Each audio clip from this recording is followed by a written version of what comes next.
আসসালামু আলাইকুম। আশা করি আপনারা সবাই ভালো আছেন। মানুষের জীবনের ভবিষ্যতে কি হবে তার ইঙ্গিত আল্লাহ পাক আমাদেরকে স্বপ্নের মাধ্যমে জানান। স্বপ্নের তাবির ভালো না হইলে অবশ্যই দান খয়রাত করা উচিত। দান খয়রাত করলে বালা মুসিবত দূর হয়। মানুষের স্বপ্নের কথা যোগ্য আলেমের কাছে বলা উচিত। স্বপ্নের যে কোনো দাবি জানতে চাইলে অবশ্যই কমেন্ট করবেন। স্বপ্নে রক্ত দেখলে কি হয় তার ব্যাখ্যা।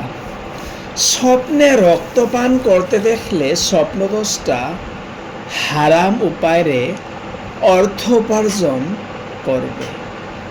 স্বপ্নে আঘাত ছাড়া শরীর থেকে রক্ত বাহির হইতে দেখলে স্বপ্নদোষটা ক্ষতিগ্রস্ত হবে।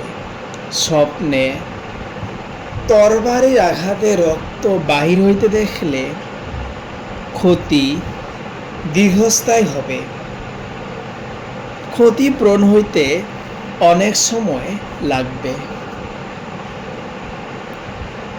স্বপ্নে ক্ষতস্থানে রক্তে কাপড় রঞ্জিত হইতে দেখলে স্বপ্নদোষটা হারাম মাল পাবে।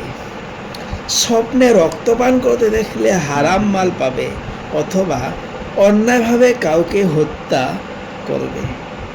দেশিদ্র হয়ে রক্তপুষ পরে কাপড় রঞ্জিত হইতে দেখলে স্বপ্নদোষটা রক্তপুষ পরিমাণ হারাম মাল পাবে।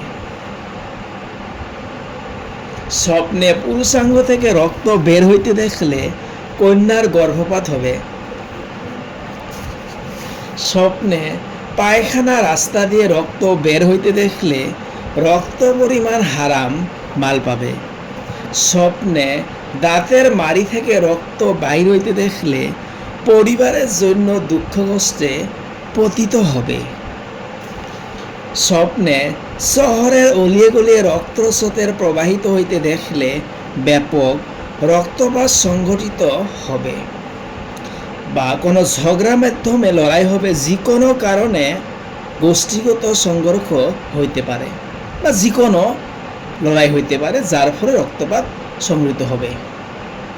স্বপ্নের নাক দিয়ে রক্ত বের হইতে দেখলে স্বপ্নদোষটা হারাম মাল পাবে। কিন্তু যদি রক্ত কাপড়ে না লাগে তাহলে সে দরিদ্র হবে অথবা আর্থিক ক্ষতি হবে। যদি ভিডিওটি ভালো লাগে তাহলে অবশ্যই শেয়ার করবেন। ভিডিও এখানে। আল্লাহ হাফেজ।